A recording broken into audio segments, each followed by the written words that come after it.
Hello, this is Brad Geddes again.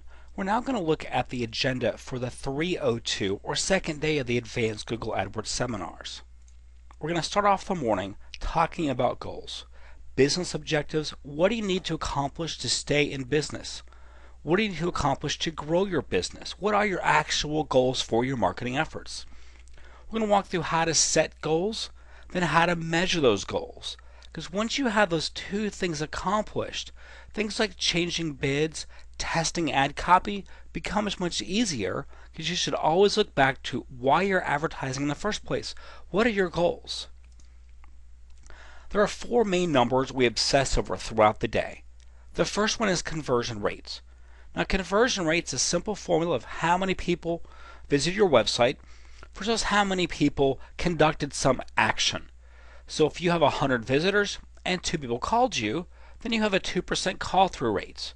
So with the conversion rate such an important number, that number goes from a 1% to a 2%. You can effectively double your bids and maintain the same return on investment. Cost per conversion. How much does it actually cost you to get a conversion? Average profit per conversion.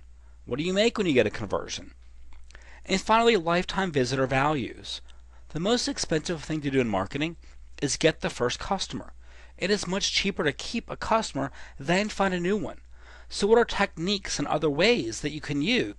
So you're not just getting a one-time purchase from a visitor, but instead you're making a relationship with the company that comes back to you over and over again when they wish to buy that same product.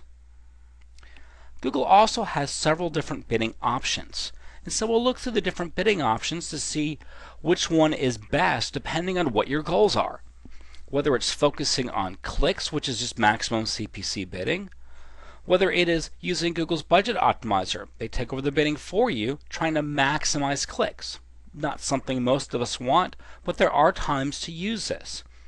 Most people want to focus on conversions. How do you get the most conversions possible for your budget? This tool has both good and negative ways of using it, so we'll talk through those. And the last bidding option is focused on impressions, is a CPM bidding system where you can pay on an impression basis and not on a click basis.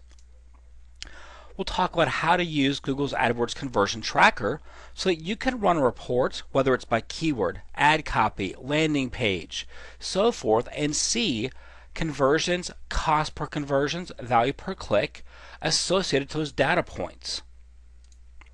Now often when you run reports, you see these huge Excel files. So instead of working with these massive files, we're going to give you techniques of color coding them, of making them easier to deal with, whether it's sorting them, adding for your own formulas to them, and looking at conditional formatting so you can actually interpret the data in a meaningful way for you. We'll look at how to not only calculate return on investment, but then how to set bids based upon your ROI. We'll also look at techniques to set bids not just based upon return on investment, but also based upon profit. So we'll look to see if you changed your bid up or down, how many more clicks would you receive, what was the cost of those clicks, and really what is the best place from a complete profit standpoint to set your bids. We'll also look at position preference, a tool that Google offers that you can tell them what positions you want your ad to show in. Now we'll also compare this to Google Analytics, where you can see things like conversion rates and click-through rates by the different keyword positions. We'll go into ad scheduling. Ad scheduling is a fantastic and often underused tool where you can automatically turn your ads on or off based upon times of day or day of the week, or automatically adjust your bids by percentage up or down. Now when using ad scheduling, what's important is you also have to look at your conversion rates then by different times of the day or days of the week. And so we'll look through two different case studies looking to see how people have found success with ad scheduling, whether it's changing their bids by time of day or whether it's actually changing their conversion type over the course of a month. We'll look at bidding by geography. So you may have different areas where your response rates are completely different. So how do you set a different sort of bid in one geography versus another geography? We'll also talk about the My Client Center. This is a great organizational tool if you have such a large account you need multiple accounts linked together, or if you're managing multiple accounts. The MCC lets you do it from a single place. So we'll talk about the My Client Center and the associated programs of the Google Advertising Professional Program and Google Advertising Qualified Companies. We'll also go through ways of organizing your account, whether you want to organize it based upon return on investment, by different messages by geography, based upon product lines, based upon budgeting, based upon what network you're reaching, content or search, based upon time of day scheduling, if you want to expand the awareness of your site, and how to reach mobile users. So we'll look through a lot of sample goals that people have and best ways of organizing campaigns and then ad groups to reach those goals.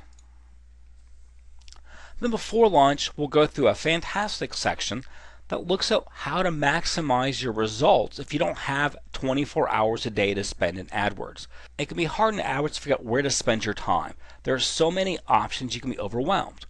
So we'll look through some of the best places to spend your time and how to manage your time wisely to get results. Then every day before lunch we stop and we do Q&A. We also do Q&A in the afternoon right before we end our sessions. During the day, most of the Q&A we take is based upon the section that we're talking about. Before lunch and before after, we open up the Q&A to pretty much any topic we want to cover.